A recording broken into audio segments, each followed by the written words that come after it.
Hello there, welcome back to the channel. So people have been asking me about my banjo tuning. I have my banjo tuned to A, D, A and E. Now a normal banjo tuning would have a G on the bottom and I've tuned mine up to an A. So why? What are the benefits? Well, there's a few benefits actually.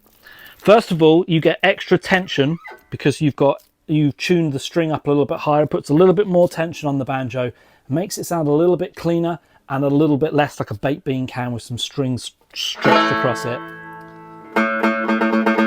Helps that bottom string sound not so flabby, it's a little bit tighter. The other thing is it gives you access to some one finger chords. Now you might not be playing chords on the banjo if you're playing Irish traditional, but maybe sometimes you are if there's a singer. That's my chord of A with one finger. My chord of D with one finger. My chord of G is still there, but I have to skip the top string.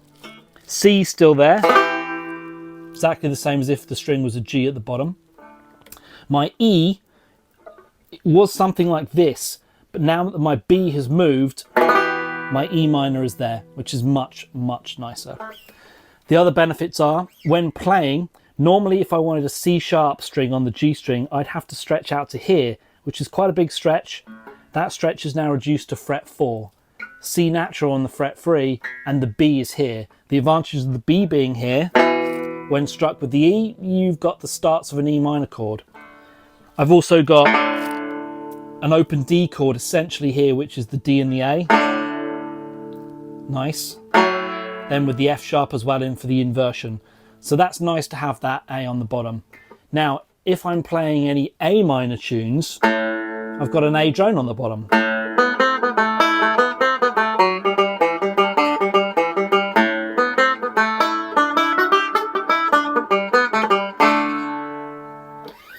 So, if you're playing in D, it's nice because it harmonizes with the key of D. If you're playing in A minor, it's nice because you've got the D, you've got the A at the bottom to give you a drone note.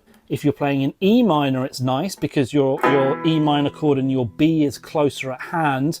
If you're playing in the key of G, it sucks because, you know, you don't have that low G anymore. But honestly, if I play a piece that has that low G, I just supplement it for a G, for a B, sorry.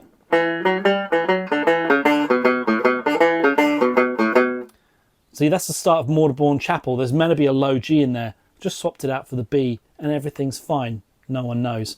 Don't forget that instruments like whistles and uilleann pipes, they don't have these notes here. They don't have those 4 notes. So you've kind of got extra notes anyway, so don't worry about it. Yeah, the G would be good if you've got the big G chord with all 4 fingers. That's cool. But you can play your chord of G here. You've got G and D. There's your big chord, like on a mandolin. You'd have to stretch to here to get that chord.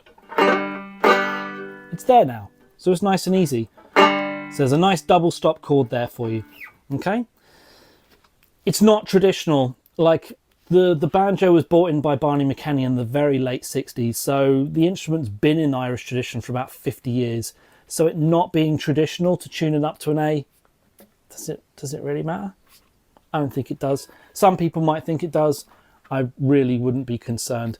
I have my mandolins and my fiddle as well, and I tune those up to A just because it's nice for the double stops and the drone notes. Because obviously that A drone works against the key of D as well. So I find it much, much better to play, much easier to play. I can run a lighter string on my bottom here as well. I run like a 34 because I don't need it to be such high tension because I'm going up to the A. So that's it. That's the reasons why I play with an A instead of a G, and I would very much encourage all of you, if you're learning any of my tunes, just to tune it up as well. And if you want to practice with it, if you're already playing and you're used to having a G there, tune it up to an A, pick a tune you don't know how to play in the key of D or the key of A minor, and see how you get on. And sometimes when you've got a note here in A minor, particularly where this is your start note, supplement it for this note and then carry on, like what I did in Dusty Windows. That should have been.